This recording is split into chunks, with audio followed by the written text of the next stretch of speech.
The backyard was alive with laughter and chatter, the smell of grilled food drifting through the warm evening air. Friends mingled, drinks clinked, and Sarah's co-workers filled the space with easy conversation. Despite the cheerful atmosphere, I couldn't shake the unease that had been building for weeks. Sarah's late nights at work, the way she kept her phone close, and the name Derek slipping too easily into her stories, it all gnawed at me. Still, I played the part of the friendly host, forcing smiles and laughter while trying to ignore the tightness in my chest. Then I saw her by the patio, leaning in close to Derek, her hand lightly touching his chest as she laughed. It was the kind of laugh she used to save for me. The sight stopped me cold. Without a word, I slipped my wedding ring off and tucked it into my pocket, a small act of rebellion against the truth I could no longer deny. The signs had been there. Vague excuses, nights working late, a deleted message I once stumbled across in our shared cloud account. Can't wait for tomorrow.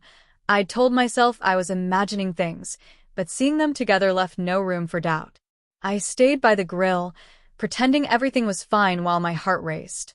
Our daughter, Mia, ran across the yard, carefree and laughing, unaware of the storm building just a few feet away. Sarah didn't notice my bare hand. She was too lost in Derek's attention, too wrapped up in her own little world. When someone joked, "Hey Tom, where's your wedding ring?" I shrugged and said I'd taken it off to cook. Sarah heard. Her head snapped toward me, her face suddenly pale. She excused herself from Derek and hurried over, her voice trembling as she whispered, "Where's your ring?" Her fingers clutched my wrist, eyes wide and searching. "It didn't feel right tonight," I said quietly. Her expression shifted, guilt, fear, realization. Her gaze flicked toward Derek, then back to me, and that told me everything. I didn't need to ask. I didn't need a confession. Her reaction was the confession. I carried on as if nothing had happened, handed out food, smiled, talked, and waited for the night to end.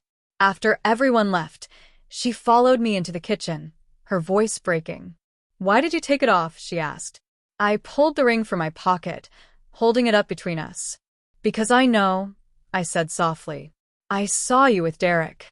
Tears filled her eyes. "It's nothing serious," she whispered. "Just flirting." But her face, the panic when she saw my bare hand, told me it was more than that. That night, I didn't sleep at home. I packed a bag, checked on Mia, kissed her goodnight, and drove to a small motel. My phone lit up again and again, her apologies, excuses, promises that it meant nothing. I didn't respond. I looked through the cloud account again and found more deleted messages. "Babe, miss you, can't wait to see you." I saved them, unsure whether for a lawyer or just to remind myself why I couldn't go back. The next morning, Sarah showed up at the motel, her face swollen from crying. "Please," she begged, "I'll end it. I love you, Tom." But her words felt empty. "You chose him last night," I said quietly. She broke down, but I didn't move to comfort her. The damage was done. Later that day, I took Mia to her soccer game. Her laughter filled the car, her joy a reminder of what still mattered. Sarah stayed away. I'd already spoken to a lawyer, not because I wanted revenge, but because I needed clarity, a plan to protect Mia and myself. That evening, watching Mia score a goal and beam with pride, I felt a quiet strength settle in.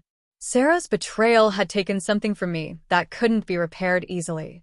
Removing my ring had been my silent declaration. Her stunned reaction, her guilt-ridden eyes, had been her unspoken confession. I didn't know if our marriage could be saved or if this was truly the end. But I knew one thing for certain. I could no longer pretend not to see the truth. Her choice had changed everything, and my empty hand was all the proof I needed.